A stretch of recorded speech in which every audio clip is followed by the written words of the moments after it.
राहुल भैया जिंदाबाद जिंदाबाद जिंदाबाद, राहुल भैया जिंदाबाद जिंदाबाद जिंदाबाद, युवा शक्ति जिंदाबाद जिंदाबाद जिंदाबाद, युवा शक्ति जिंदाबाद जिंदाबाद जिंदाबाद, मनेर नगर परिषद की जनता जिंदाबाद जिंदाबाद जिंदाबाद, मनेर नगर परिषद की जनता जिंदाबाद जिंदाबाद जिंदाबाद। नमस्कार, मैं हूं श्वेता मेहता और आप देख रहे हैं स्वराज भारत लाइव।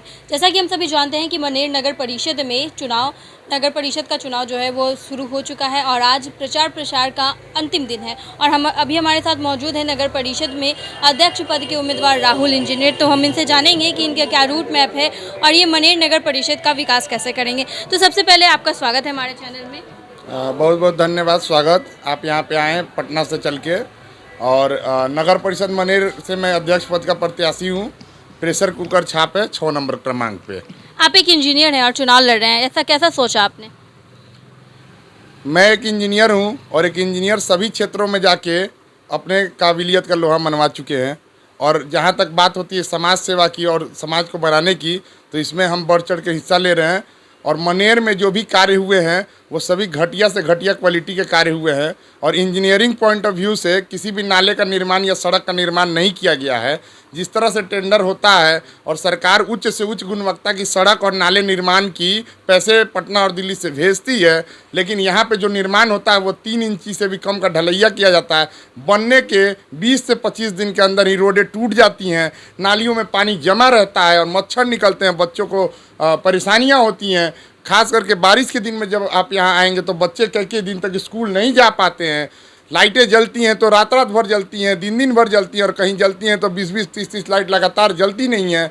तो इतने सारे फंड आ रहे हैं नगर परिषद में, और इन फंडों का गलत तरीके से उपयोग हो रहा है, जिससे जनता त्राहिमाम है। और इन्हीं सब सोच की वजह से मैं आज इंजीनियर राहुल सिंह इस पोस्ट के लिए खड़ा हूँ, ताकि एक सकारात्मक बदलाव समाज में ला सकूँ और जनता के पैसे को जनता के दरवाजे पर ला के रख सकूँ। पहले क्या हुआ वो अभी आपने बता दिया। 31,000 की जनता है नगर परिषद की, तो आप इनका कैसे विकास करें? आपने क्या सोचा है, किस तरह से अगर आप इस पद पे निर्वाचित होते हैं तो आप नगर परिषद का विकास कैसे करेंगे? बहुत सारे पॉइंट्स हैं जिस पे हम लोग काम करने वाले हैं। खास करके door step delivery of services जो कि दिल्ली में चल रहा है, और उसी तरह का सेम सर्विसेज हम लोग मनेर में लागू करने के लिए तैयारी कर रहे हैं।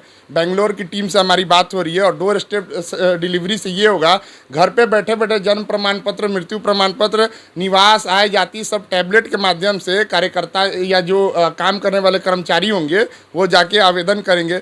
इसके अलावा हम लोग देखते हैं कि पब्लिक टॉयलेट्स की मनेर में बहुत कमी है, जो खास करके दियारा क्षेत्रों से महिलाएं आती हैं बाजार करने, चूँकि मनेर एक बहुत बड़ा बाजार है, तो यहाँ पे शौचालय की सुविधाएं नहीं है। तो हम लोग सुलभ जैसे कंपनी के साथ टाई अप करके और मनेर के विभिन्न वार्डों में 2-2 अत्याधुनिक शौचालय निर्माण कराने का कार्य करेंगे। इसके अलावा मुझे बताते हुए बेहद दुख हो रहा है कि आज़ादी के 75 वर्षों के बाद भी आज तक मनेर में बच्चियों और बच्चों के लिए डिग्री कॉलेज नहीं है।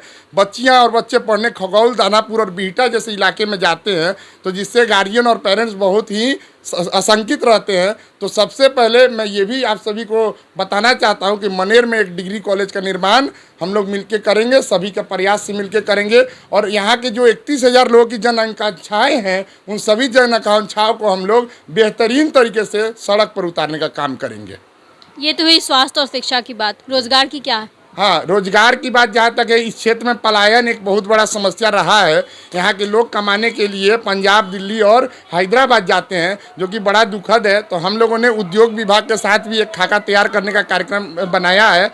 जब मैं बनूंगा तो उद्योग विभाग के बड़े से बड़े उच्च अधिकारियों के साथ बैठकर हम लोग मनेर में क्या बेहतर, क्योंकि पास के ही बिहटा क्षेत्र में औद्योगिक रूप से इतना वो बड़ा क्षेत्र बन गया है, और पटना में बिहटा एक बियाडा के रूप में डेवलप हुआ। तो उद्योग विभाग के विभिन्न सरकारी अधिकारियों से और उच्च से उच्च अधिकारियों से बात कर मनेर को भी उस तरह से बियाडा के रूप में डेवलप करके औद्योगिक केंद्र और औद्योगिक कारखाने यहाँ लगाने के लिए हम सभी प्रयास करेंगे।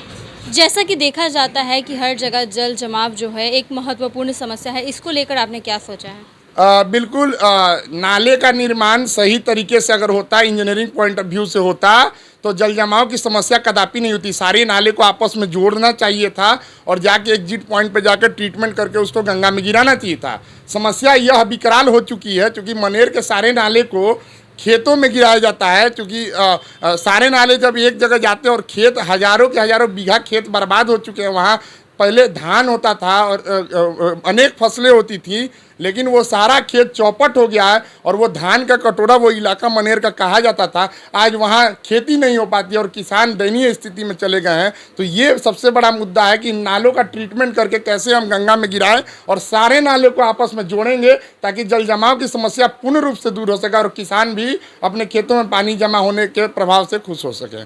तो ये थे हमारे साथ इंजीनियर राहुल सिंह, जिन्होंने मनेर नगर परिषद पद में अध्यक्ष पद के उम्मीदवार हैं, और अब इन्होंने बताया कि कैसे स्वास्थ्य, शिक्षा और रोजगार के मुद्दे पर ये मनेर नगर परिषद का विकास करेंगे। अब देखने वाली बात यह होगी कि जनता इन्हें चुनती है या नहीं। तो इसी तरह तमाम खबरों में बने रहने के लिए देखते रहिए स्वराज भारत लाइव। धन्यवाद।